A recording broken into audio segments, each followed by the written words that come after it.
first of all, thank you very much for invitation to this wonderful place, and I'm glad I have an opportunity to say something about my favorite topic, which is Thue-type problems, or just shortly Thue games.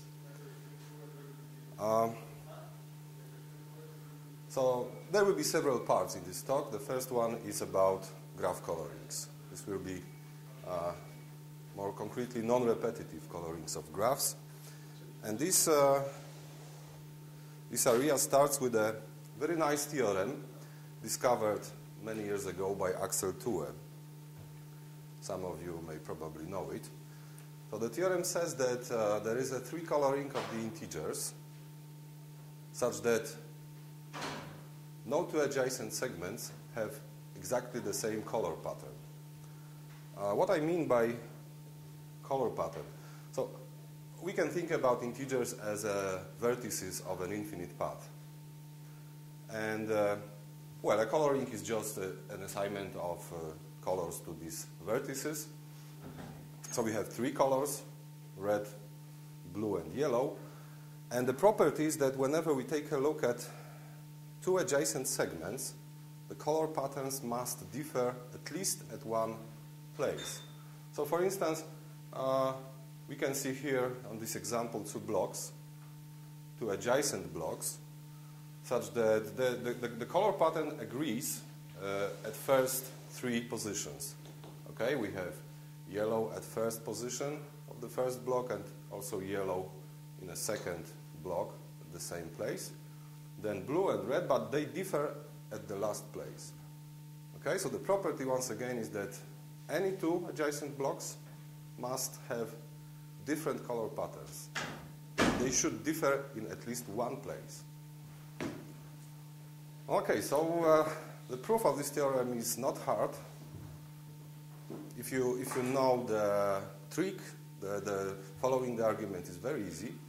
But I think that it was quite mysterious how Thue started to think about such properties. Anyway, so the proof is algorithmic, constructive. We have a very simple procedure to produce such colorings. But let's think about more difficult structure. Let's take a huge graph. So this picture is just a metaphor of a huge graph. And we can think about colorings of the vertices of a graph by some colors. And what I mean by this example is a kind of a repetitive path. So what we see here is a sequence of vertices along a path which have exactly the same color pattern. Such thing is forbidden in a non-repetitive coloring of a graph. So we are trying to color the vertices of a graph in such a way that there will be no repetitive path of any length. So for instance, two adjacent vertices must be colored differently. So this coloring is in particular a proper coloring of a graph.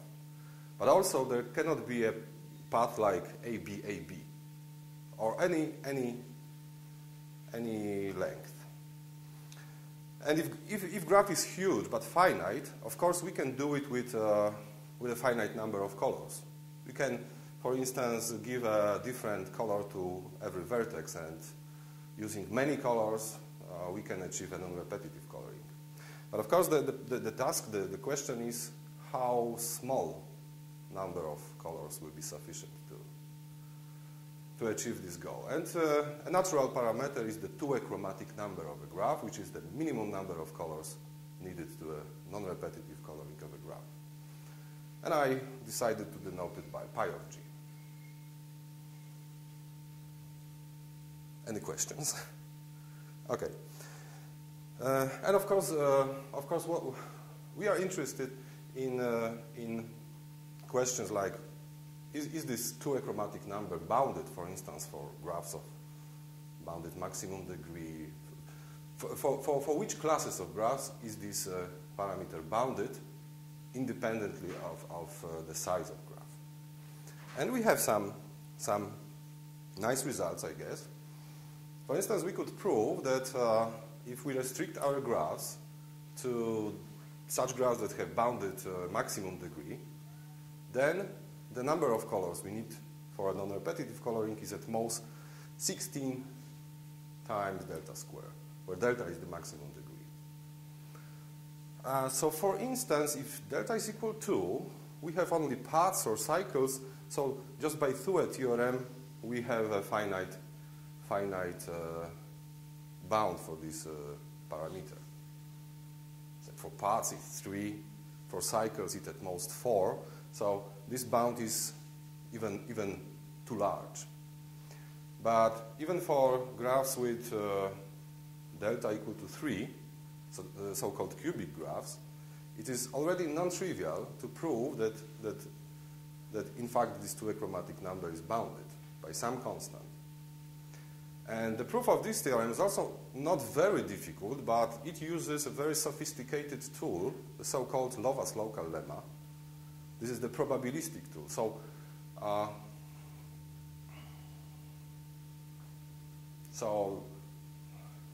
the idea is just to take a random coloring of a graph.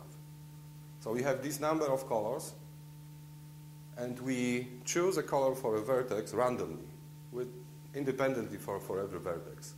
And then we use this magical Lova's local lemma, which allows us to show that the probability that there exists a good coloring is strictly greater than 0.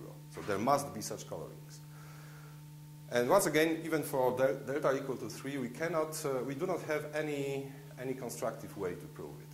Only this non-constructive existence probabilistic argument. So it would be nice to find some other way to prove, for instance, even for cubic graphs, that this is finite. On the other hand, also using probabilistic method, we could prove that this bound, this delta square, is asymptotically almost tight. Because for each delta, there are graphs that demand at least delta square over log delta colors in a non-repetitive coloring. So only this factor of log delta is eventually to remove here. So asymptotically, this probabilistic upper bound is almost correct. Okay, of course, I will not go into details. No proofs, only results and open problems.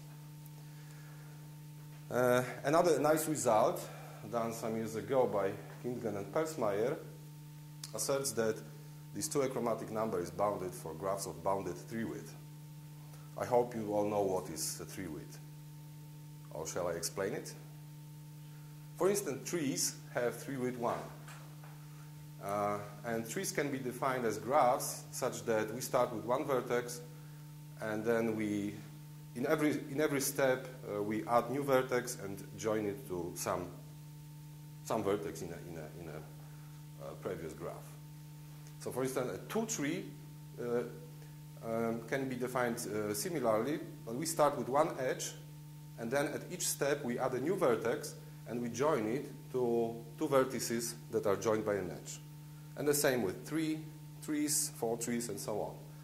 And 3-width is the smallest, 3-width of a graph is the smallest k, such that this graph is a subgraph of some k tree. And again, if we restrict ourselves to graphs of bounded 3-width, this two-achromatic number is also bounded by an exponential function, but anyway, it is at least finite. And as you see, there are even trees with arbitrarily large maximum degree. So the previous theorem doesn't imply the next one. The method is different. Okay, and the first open problem, my favorite one, and many experts think that this is most exciting and most difficult problem in this area. It concerns planar graphs. So this picture is just to make your imagination in this. We are thinking about very large but planar graphs. A planar graph, you know, it is a graph that can be embedded in the surface of a sphere such that the edges do not cross. So we have a huge planar graph. And the question is, how many colors are needed in a non-repetitive coloring? And my brave conjecture is that some finite number of colors is sufficient. This number actually in this conjecture is not accidental, but let me skip explanation of this number to the end of the talk. So if you want to prove this conjecture, you should show that every planar graph has a coloring which is non-repetitive, using at most this number of colors. If you want to disprove it, you should find a graph that demands more colors. And of course, my question then will be whether any larger number of colors is sufficient. So if you want to destroy the whole conjecture, you should find a sequence of planar graphs that demand more and more colors in a non-repetitive coloring. So probably this previous conjecture is just a small part of greater idea, greater supposition. Well, maybe even this is true, that if we have any proper, but any class of graphs which consists not of all graphs, which is minor closed, which means that if we have a graph from the class, then the minor of this graph is also in this class. For instance, planar graphs have this property. Okay? What is a minor? So this picture explains what is a minor. So we have a graph, and we can speak about minor in such a graph if we can find these joint subgraphs which are connected, and there are at least one edge between these subgraphs. So for instance, here we see a minor of a clique on 4 vertices. So the other way of explaining minors is by contraction of edges. For instance, if we contract the edges in one connected graph, we will get only one vertex. So after contraction, we'll get just a clique on 4 vertices. And once again, planar graphs can be defined as graphs that do not contain a minor of K5 or K33. And clearly, this is a class closed for taking minors. So this conjecture is much more general and much stronger than the previous one. If this is true, of course, for planar graphs, this is true. But planar graphs, again, form something like a very nice geometric special case in this problem because of a very deep theorem by Robertson and Seymour. The theorem says that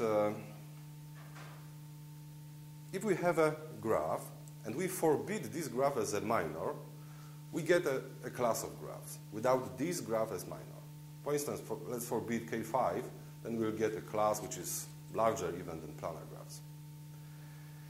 And the theorem says that graphs in this class will have a bounded tree width if and only if this forbidden graph is planar. Okay? So this theorem implies that the conjecture for planar, in other words, that planar graphs form the smallest possible class for which this conjecture is open. Due to the previous result of Kingen and Persmeyer that for graphs with bounded tree width, we have bounded to a chromatic number.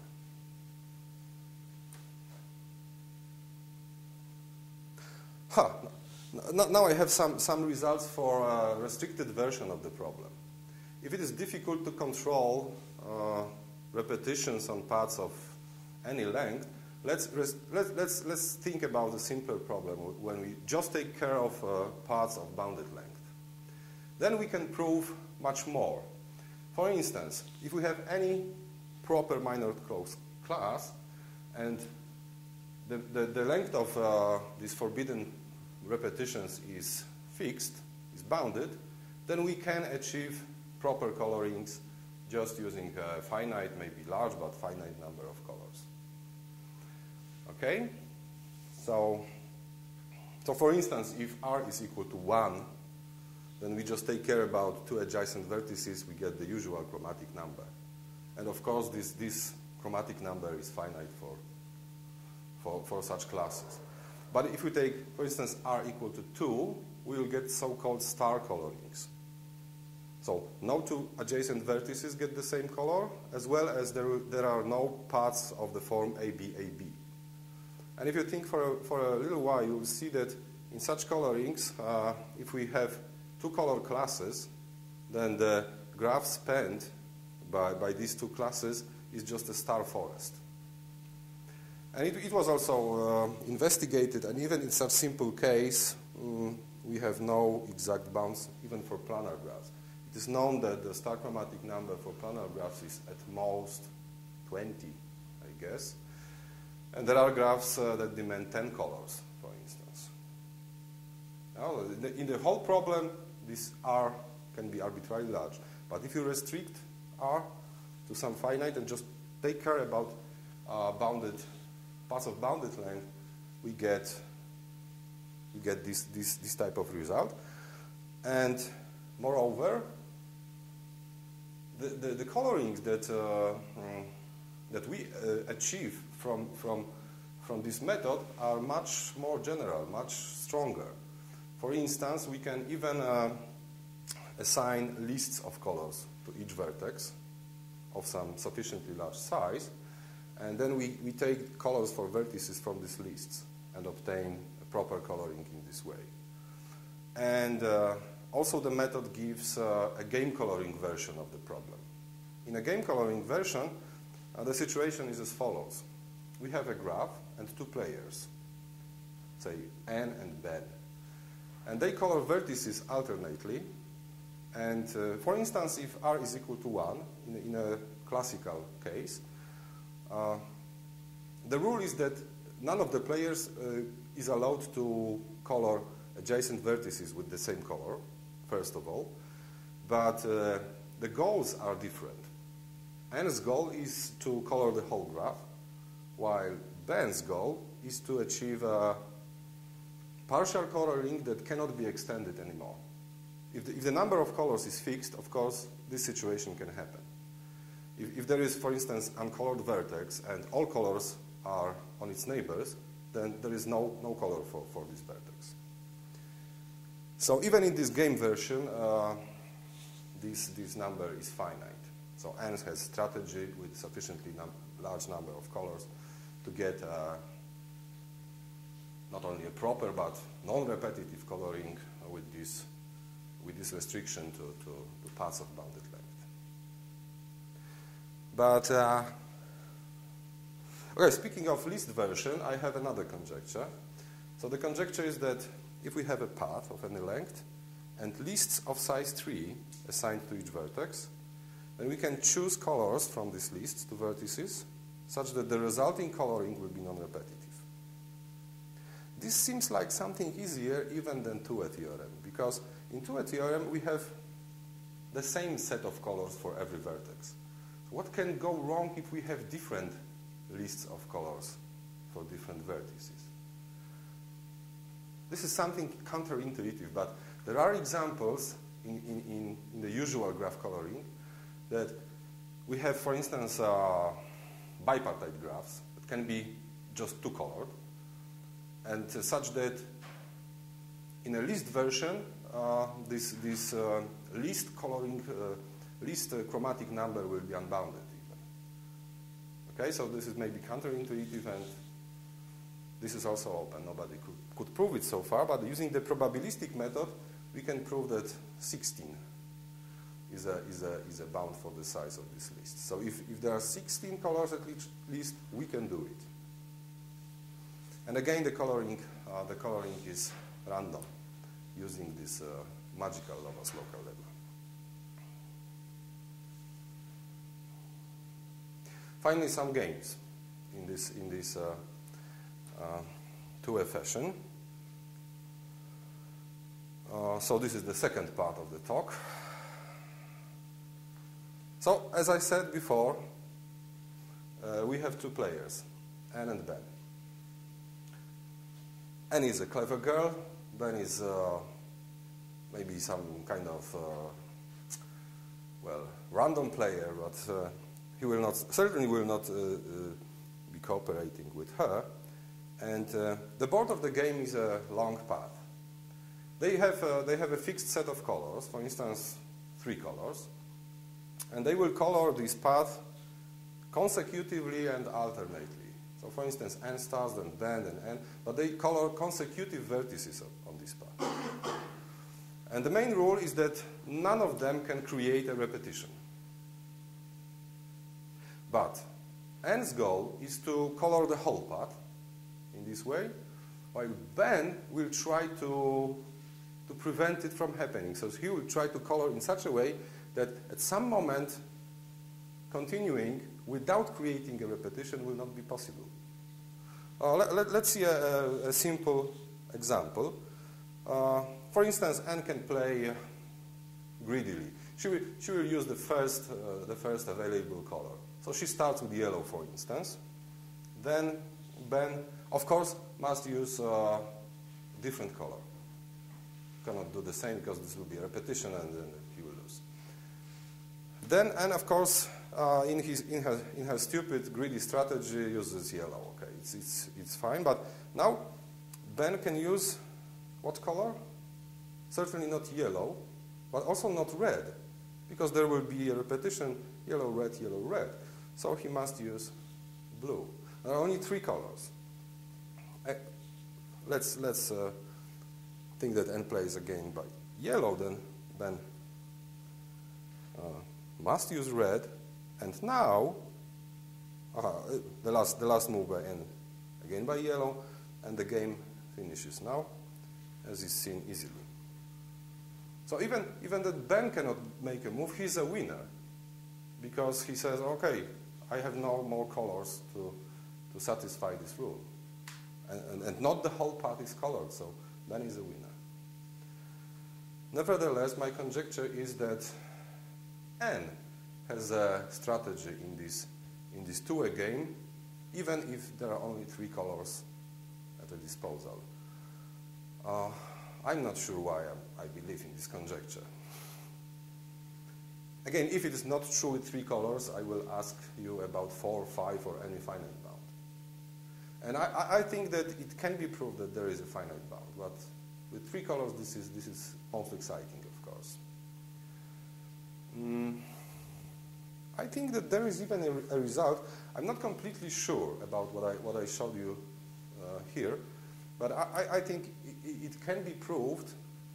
So what I want to say is that the result of this guy is about a little different game, where in fact Ben is allowed to play the same color in a row, but N can prevent repetitions of larger length.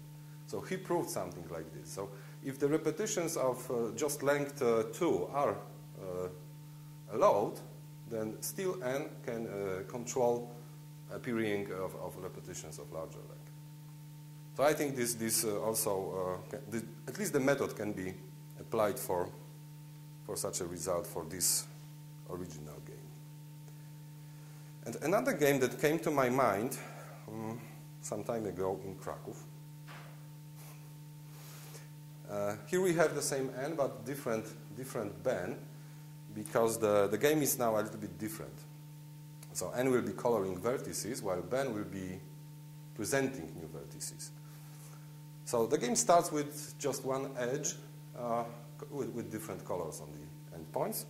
And then Ben is putting a new vertex on an edge.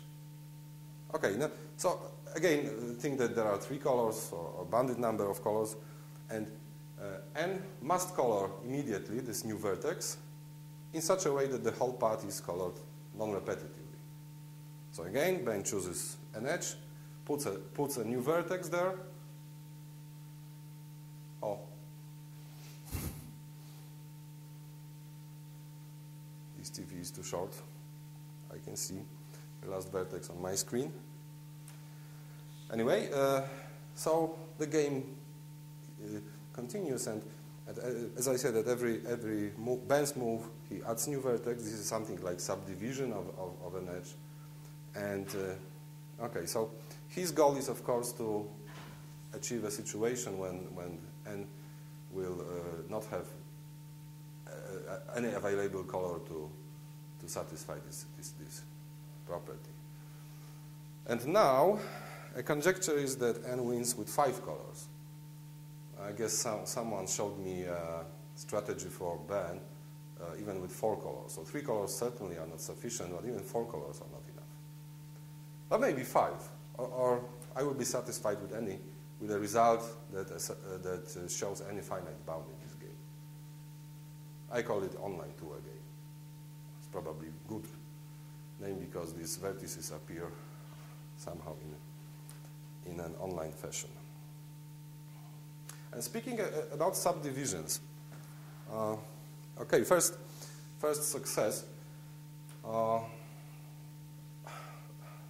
Suppose we have a large clique. Of course, the usual chromatic number as well as the Thue chromatic number is equal to the number of vertices of such clique. But how much can we lower the Thue chromatic number by making a subdivision? So we add new vertices, as many as we wish, on every edge, and we get then a subdivided clique.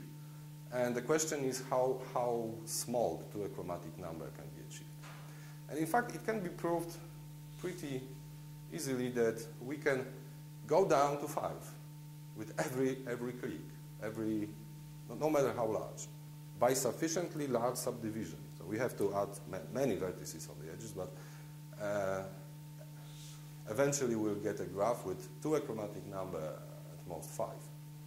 Then some guys proved that even we can achieve it with 4 colors, but recently two students from Jagiellonian University could prove the best possible result. They showed that in fact it is always possible to achieve a subdivision that demands not more than 3 colors in a non-repetitive coloring. And the proof is not completely trivial. I think it's even ingenious in some sense. But it uses original Thue sequences. So they take special class of Thue sequences and they just put them in a proper way on this graph to achieve the goal. Okay, let me say a few words about another topic that is connected to all this area. This is something which could be called necklace splitting. And the first problem is probably due to Erdős.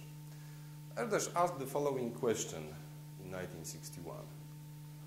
Can we color positive integers with 4 colors, but in such a way that not only the adjacent segments have different color patterns, but the coloring is stronger in the sense that there must be at least one color whose number of occurrences in one segment is different than in the other.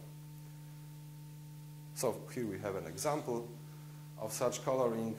We can see that in these 2 segments, blue appears only once in the left segment and twice in the second segment. So this is a stronger coloring, and once Bela Bolobash asked me why Erdős asked about 4. And I answered, probably because 3 is not sufficient. So he certainly checked that if you want to find such coloring even of segment of length, I guess 8 or 10 maybe, you just cannot do it with 3 colors. So then the next question is 4, of course, but why 4 is best possible? For some time it was even not clear whether there is any finite bound for such coloring. But it was proved by the Yevdokimov that 25 colors are sufficient. Then Pleasance lowered this to 5 colors. For many years it was open whether 5 is a best result, or maybe we can do it with 4 colors. Finally, Keränen proved that in fact 4 colors are enough.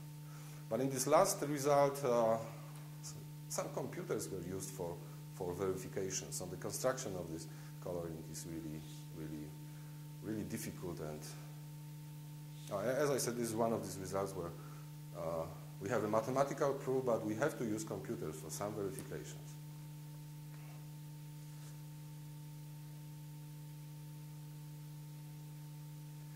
Oh, here I have another result. So this is a continuous version of Erdős problem. Let's think about coloring not the positive integers, but the real line, a continuous object. And what will be the analog of the Erdős property? First of all, we have to do it in such a way that points in one color occupy a measurable set, in a usual sense, that the set has some Lebesgue measure. So for instance, if we take a look at some interval, there should be some amount of a color which is expressible as a real number. Okay? And the analogous property would be that if we have two adjacent segments, that there is at least one color whose measure is different in one segment than in the other. And two clever students from Jagiellonian University, again, could prove my conjecture that there is a finite coloring with this property. But a funny thing is that, in fact, they prove that 4 colors are enough in such coloring. So there is a 4 coloring such that whenever we take two adjacent segments on the real line, they will be distinguished by measure. Okay? Here I have some picture, which is probably not very intelligent. So I wanted to say that if we have this segment and we take all points in one color and we form a segment of these points, then we will get some kind of segment coloring, and as you see, a segment in one color must be longer in one interval than in the other. What is even more surprising, their method allowed to prove something much more, much stronger, but with one color more. So there is a 5 coloring such that not only adjacent segments can be distinguished by measure, but any two segments on the real line. So this is really incredible. The method is again non-constructive. We cannot find any. We know that such things exist, but we cannot see it or define it in some sensible way.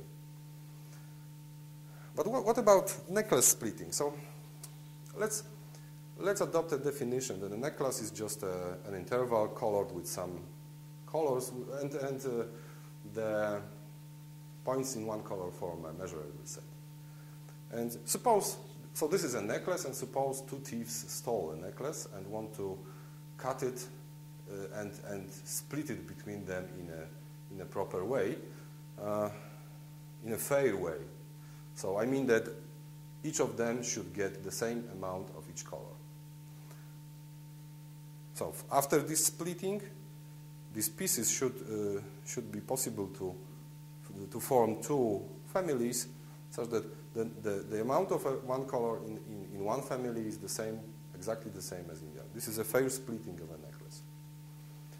And the size of splitting is the number of cuts. Okay? So here we have a splitting of size 3.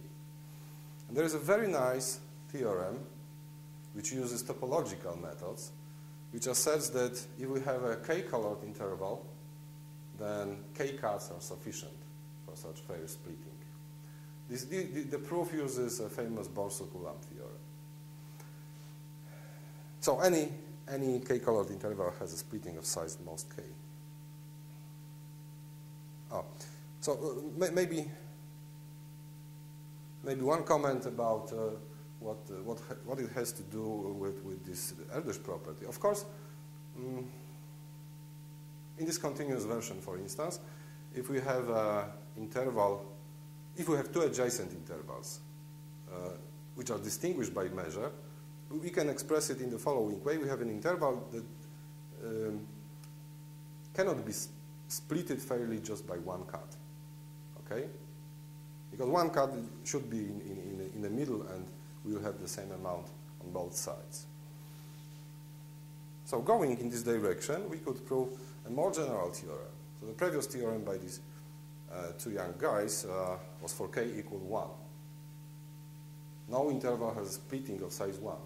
But it can be proved that this is true for any k. So for any k, we have a k plus 3 coloring of the real line such that no interval has a splitting of size at most k.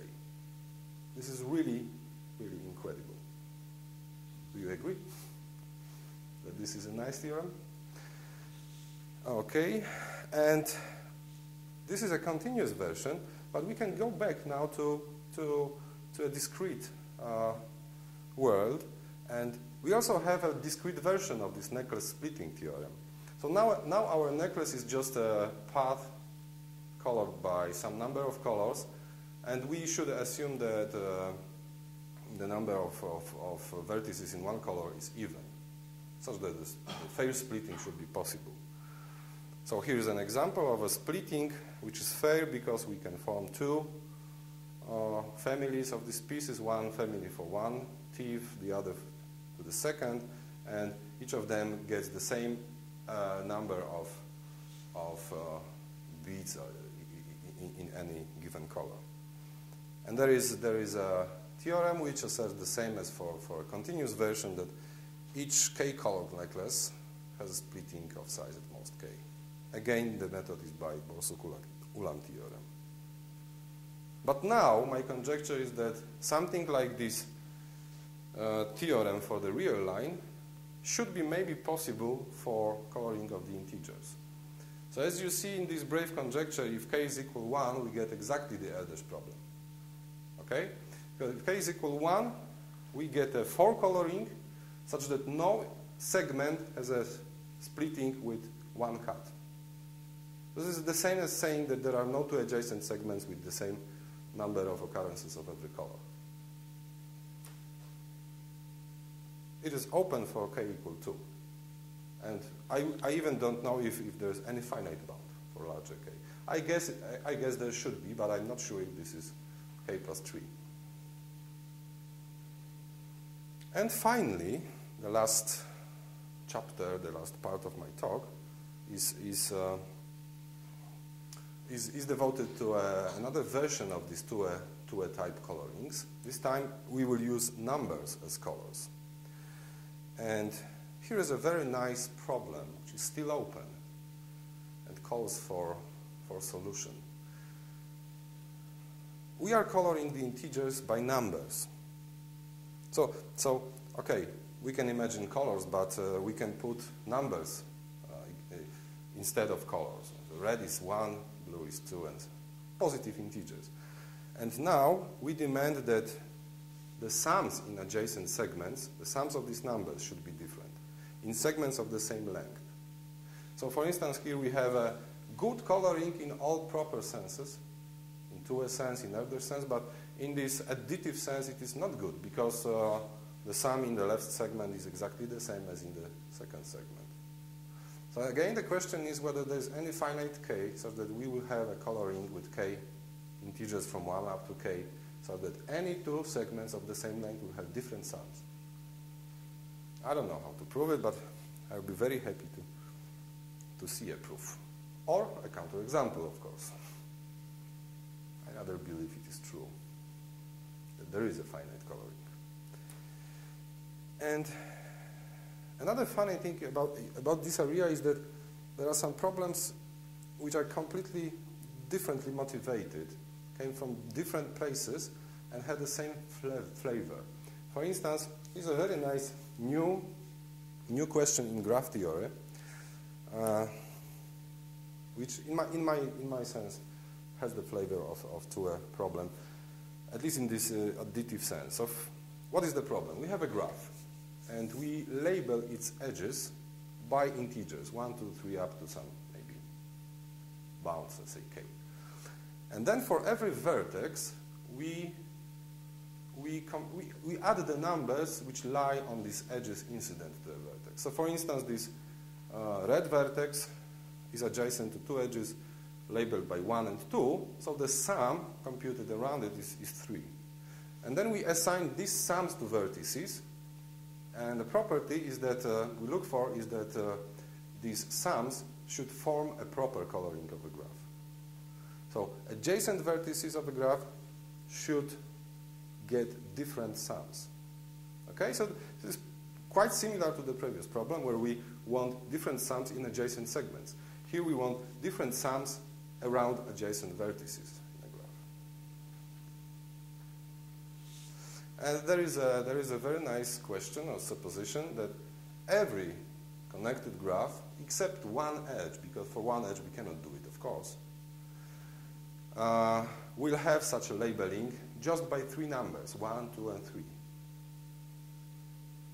Okay, so using just 3 numbers, we should be able to do such a labeling for any graph without isolated edge. And again, it was not clear from the beginning that there is any finite bound. First bound that was proved was probably 33 colors. Then the improvement was to 16 colors, but now the best result is only 5. So recently, Karkowski, Karoński, and Pfender could prove that numbers from 1 up to 5 are sufficient. The proof is really, again, a very nice trick, much easier than the previous proofs that with these larger bounds. Okay, so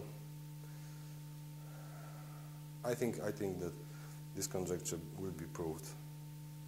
Maybe this is something like 4-color theorem. Okay, so again, in a 4-color problem, we could prove easily 6 colors, 5. Then with 4, there was a really difficult thing to do. One approach to this problem is to use algebraic method. So I will not go into details, but we do something like assigning a special polynomial to a graph in such a way that if we have a non-zero substitution in this polynomial, you can find some vector. The polynomial has many variables, so if we can find a vector that is substituted to the polynomial, gives a non-zero value, we will have a solution for such thing.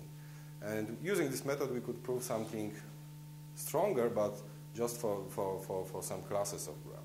So for instance, for cliques or bipartite complete graphs or trees, we could prove that this conjecture is true in a stronger sense, mainly in a list sense. So we have a list of 3 numbers for every edge, and we choose these numbers from these lists. And of course, my conjecture is that the answer is positive not only with 1, 2, 3, but with any lists of size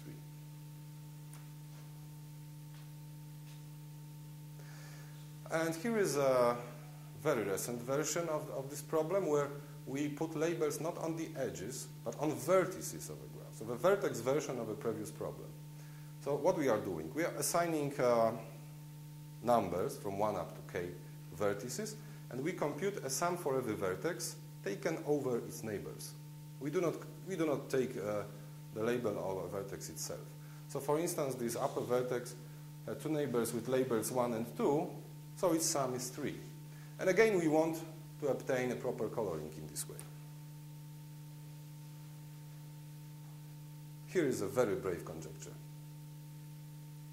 That for every graph, so, okay, I call such labeling a lucky labeling. So if this has this property, this labeling is lucky.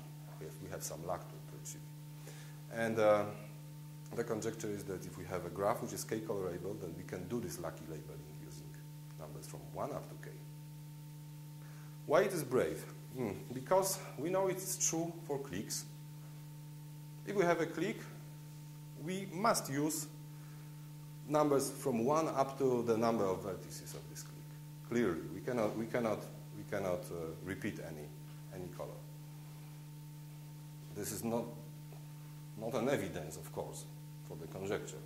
But in fact, this is open even for bipartite graphs. So if we have a bipartite graph, which is 2 colorable, can we do this labeling just using 1 and 2? We do not know if the answer is positive. Even it is not clear whether for bipartite graphs you have some finite bound. We have some partial results.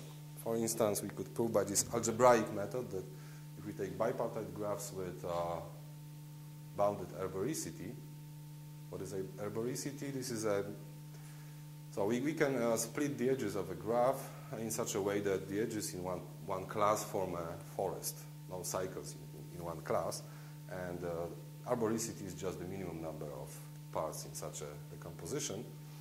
And if we have bipartite graphs with bounded arboricity, we can do this lucky labeling just using one more color.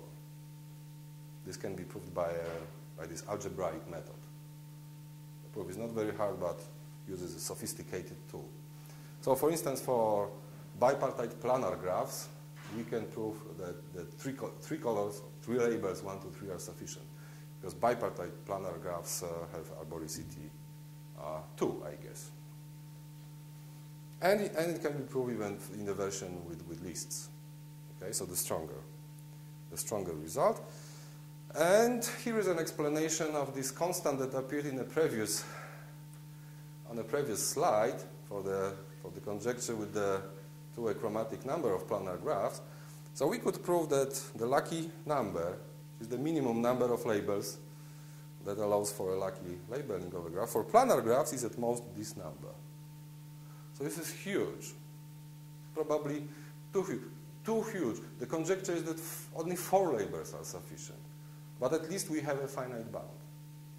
And I should also say that there is an improvement. I was a few days ago on a conference when I presented this result and said that I have a prize for anybody who can lower this bound, at least by 1. The prize will be a bottle of wine.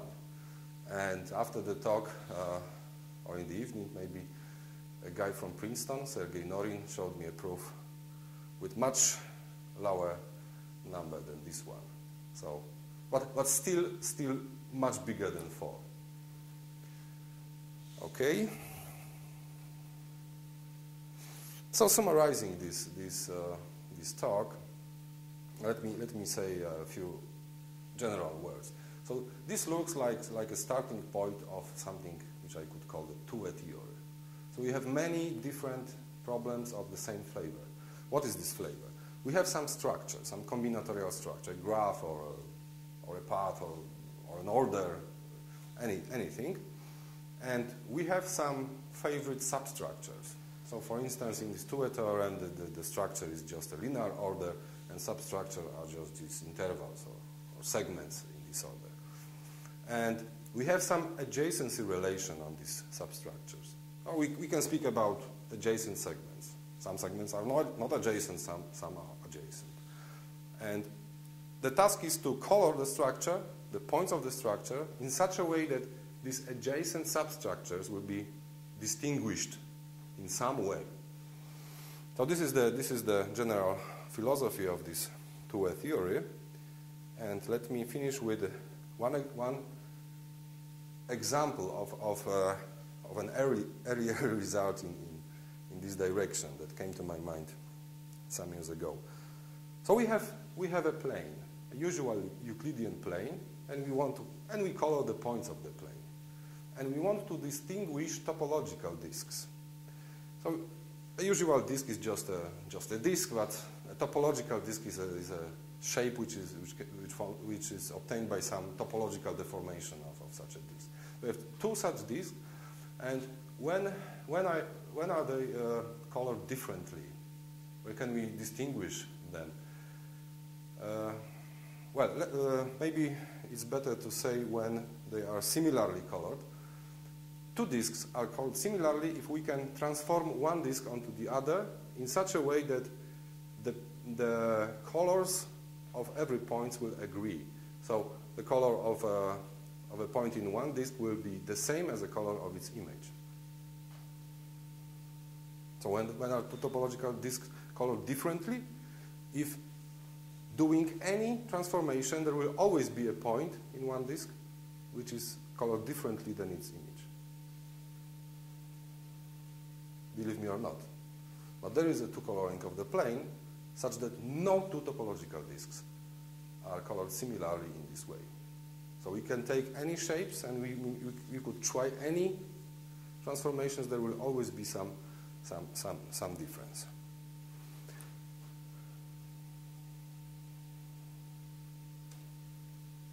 Thank you very much.